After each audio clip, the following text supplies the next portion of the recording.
ഈ 2018 വെള്ളപ്പൊക്കം എന്ന് വെച്ചാൽ ഇവിടെ ഈ പരിസരത്ത് ഒരു മനുഷ്യനുണ്ടായിരുന്നില്ല. പക്ഷേ ദൈവത്തുല്യനായിട്ട് ഞങ്ങളെ കൈപിടിച്ച് ഉയർത്തി അവിടെ കൊണ്ടുവന്ന് താമസിപ്പിച്ച് എല്ലാവിധ സഹായവും വീടും വെച്ച് തന്നത് പ്രതിപക്ഷ നേതാവ് MLA ആയ VD സതീശനാണ്. ഞങ്ങളുടെ വീട് കട്ടിലെല്ലാം പോയി, അവിടെയൊക്കെ പൊളിഞ്ഞ് ആകെ നാശമായിട്ട് ഇരിക്കുകയായിരുന്നു. അപ്പോൾ സതീശൻ പണിത് തന്നതാണ്. അതായത് കളങ്കമില്ലാത്തൊരു മനസ്സ്, നല്ല പ്രവർത്തി ചെയ്യാനുള്ളൊരു കഴിവ്, ആടെല്ലാം കുരിശുമത്ത് ഇറക്കാന്ന് വിചാരിച്ചാലും ഒരിക്കലും ആ ആണി ഊരിപ്പോയല്ലാണ്ട് അടിച്ചു തറക്കാൻ പറ്റൂല.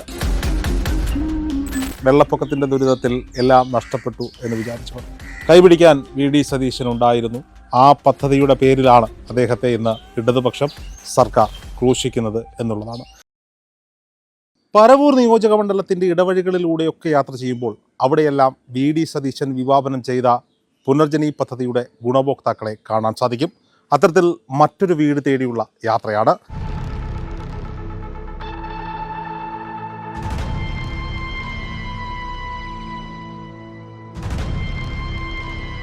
ചേട്ടാ, ഈ വീട് പുനർജനി പദ്ധതിയിൽ നിർമ്മിച്ചു കിട്ടിയതാണോ? അതെ. മലവെള്ളം കഴിഞ്ഞപ്പോൾ ഞങ്ങൾ വീടൊക്കെ പൊളിഞ്ഞു പോയിട്ട് നമ്മുടെ MLA സഹായം കൊണ്ട് ഞങ്ങൾക്ക് അങ്ങേറി സഹായം കൊണ്ട് നിർമ്മിച്ചതാണ്. ചേട്ടൻ്റെ പേരെന്താ? എൻ്റെ പേര് കുട്ടൻ. ഈ കുട്ടൻ ചേട്ടൻ്റെ വീട്ടിലേക്ക് എത്തുന്നത് ഒരു വൈകുന്നേര സമയമാണ്. പക്ഷേ ഇരുട്ട് മൂടി തുടങ്ങിയിട്ടുണ്ട്.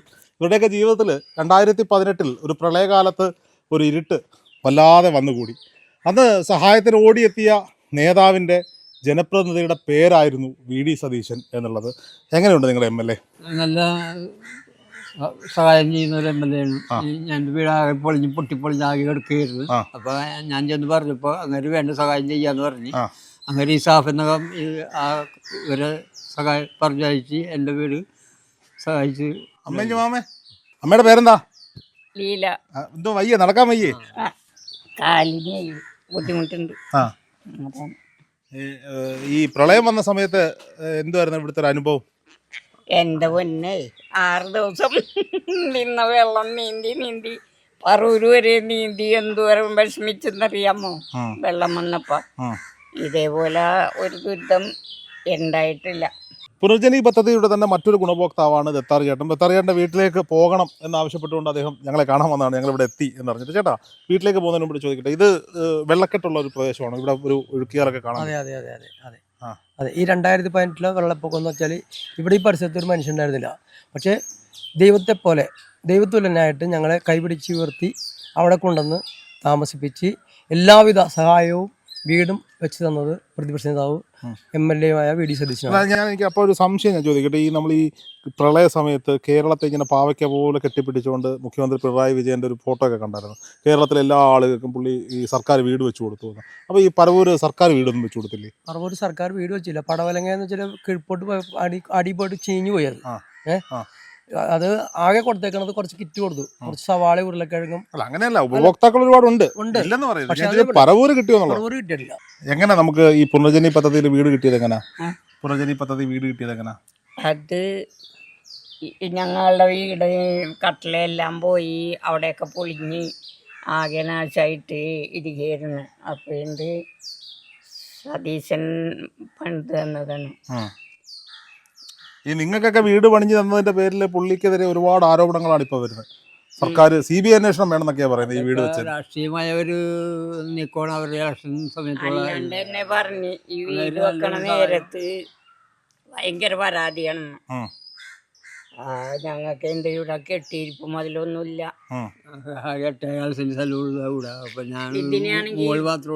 എനിക്കാണ് 72 വയസ്സായി.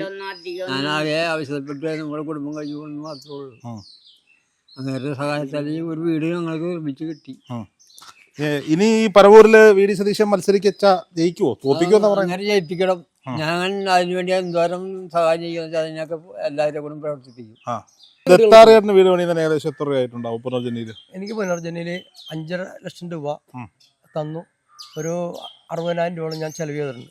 ഞാൻ എൻ്റെ മരുമോനും അങ്ങനെയുള്ള വീട് പൂർത്തീകരിച്ചത്.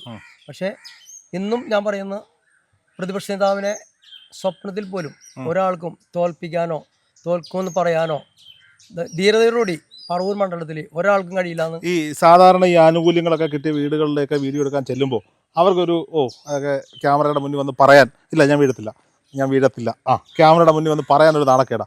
ദത്താറേട്ടൻ ഇങ്ങോട്ട് വന്ന് പറയാം എൻ്റെ വീടും എടുക്കണം എന്ന് പറയുകയാണ്. എന്തുകൊണ്ടാണ് അങ്ങനെ പറയുന്നത്? അത് എനിക്ക് തന്നതിൻ്റെ പേരിലും ആത്മാർത്ഥമായിട്ട് ഞാൻ വി.ഡി. സതീശനെ നെഞ്ചോട് ചേർത്ത് ആത്മാർത്ഥമായിട്ട്, പ്രതിപക്ഷ നേതാവെന്ന് മാത്രമല്ല, എനിക്ക് 69 വയസ്സായി. ഞാൻ ചേട്ടാന്ന് എപ്പോഴും വിളിക്കണേ. എനിക്ക് പാവം കിട്ടും സതീശൻ MLA വിളിക്കുമ്പോൾ. പക്ഷെ ഞാനെന്നാലും എൻ്റെ കുടുംബത്തെയും പ്രളയത്തിൽ സംഭവിച്ച കേരളത്തിലുള്ള ഒരുപുക്ക ജനങ്ങളെയും രാഷ്ട്രീയ ഭേദമന്യേ ഒരു കൈ ചേർത്ത് പിടിച്ച് രക്ഷിച്ച പ്രതിപക്ഷ നേതാവിനെ തോൽപ്പിക്കാൻ ആകില്ല മക്കളെന്ന് ഞാൻ പറയുന്നു. കുട്ടൻചേട്ടനെയും കുടുംബത്തെയും പോലെ ഒട്ടനവധി കുടുംബങ്ങൾ ഈ മേഖലകളിലൊക്കെ ജീവിക്കുന്നുണ്ട്. വെള്ളപ്പൊക്കത്തിൻ്റെ ദുരിതത്തിൽ എല്ലാം നഷ്ടപ്പെട്ടു എന്ന് വിചാരിച്ചവർ കൈപിടിക്കാൻ വി.ഡി. സതീശൻ ഉണ്ടായിരുന്നു. ആ പദ്ധതിയുടെ പേരിലാണ് അദ്ദേഹത്തെ ഇന്ന് ഇടതുപക്ഷം സർക്കാർ ക്രൂശിക്കുന്നത് എന്നുള്ളതാണ്. എത്ര ക്രൂശിച്ചാലും വി.ഡി. സതീശൻ കോൺഫിഡൻ്റ് ആണ്. കാരണം അദ്ദേഹത്തിൻ്റെ ധൈര്യം കുട്ടൻചേട്ടനെ പോലെയുള്ള ഇവിടുത്തെ വോട്ടർമാർ തന്നെയാണ്. ദത്താറേട്ടൻ്റെ വണ്ടിയിൽ തന്നെ ദത്താറേട്ടൻ്റെ വീട്ടിലേക്ക് പോയേക്കാം. ഹെൽമെറ്റിൻ്റെ ആവശ്യമില്ല, കാരണം ഇലക്ട്രിക് വണ്ടിയാണ്. എൻ്റെ ഉള്ള ആഗ്രഹം ഒരു ഇലക്ട്രിക് വണ്ടി ഓടിച്ചു പോകും. ചേട്ടൻ മൈക്ക് പിടിച്ചു.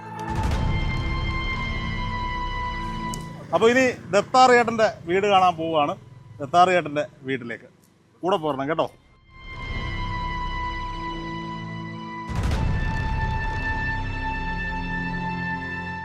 ദത്താറേട്ടൻ്റെ വീടെത്തിയിട്ടുണ്ട്.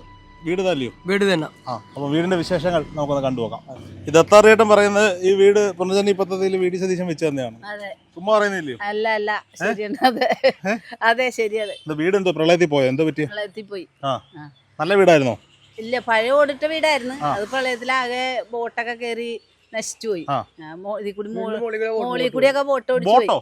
രക്ഷാപ്രവർത്തനത്തിന് പോയത്. ഇതിലും താഴ്ന്ന സ്ഥലമായിരുന്നു. അത് ഞങ്ങനെ കൊറേ മണ്ണൊക്കെ അടിച്ച് നികത്തിയതാണ്. അപ്പൊ ഇതിന്റെ ഇത്രയും പൊക്കത്തില് വെള്ളം കയറി. അപ്പൊ അതിന്റെ മുകളിൽ കൂടി ബോട്ട് ഓടിച്ചൊക്കെ പോയി. രക്ഷാപ്രവർത്തനം ചെയ്ത ബോട്ടുകൾ കംപ്ലീറ്റ് മുകളിൽ കൂടി ഓടിച്ചു പോയി. അങ്ങനെ അന്ന് മതിലൊന്നും ഇല്ലായിരുന്നു. പിന്നെ നിങ്ങൾ വീട് വെച്ചാൽ മതിൽ കിട്ടാതെ കാശില്ല. ഞാൻ വിചാരിച്ചു അന്നത്തെ ഓർമ്മയ്ക്ക് മതിലൊന്നും വേണ്ട. അതിപ്പോ പ്രതിപക്ഷ നേതാവ് പറയണം മതിൽ കേട്ടോ കേട്ടു. അതും പ്രതിപക്ഷ നേതാവ് പറയണം.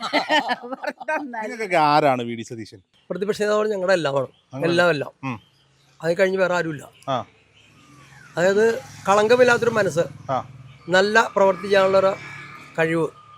ആരെല്ലാം കുരിശുമത്ത് ഇറക്കാന്ന് വിചാരിച്ചാലും ഒരിക്കലും ആ ആണി ഊരിപ്പോകല്ലാണ്ട് അടിച്ചു തറക്കാൻ പറ്റില്ല, തറച്ചു നിർത്താൻ പറ്റില്ല.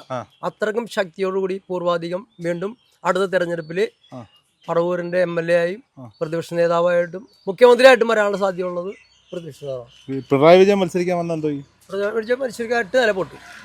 പറവൂര് കാര്യമായിട്ടും വി.ഡി. സതീശന് പോലും പിണറായി വിജയൻ ഒന്നുമല്ല.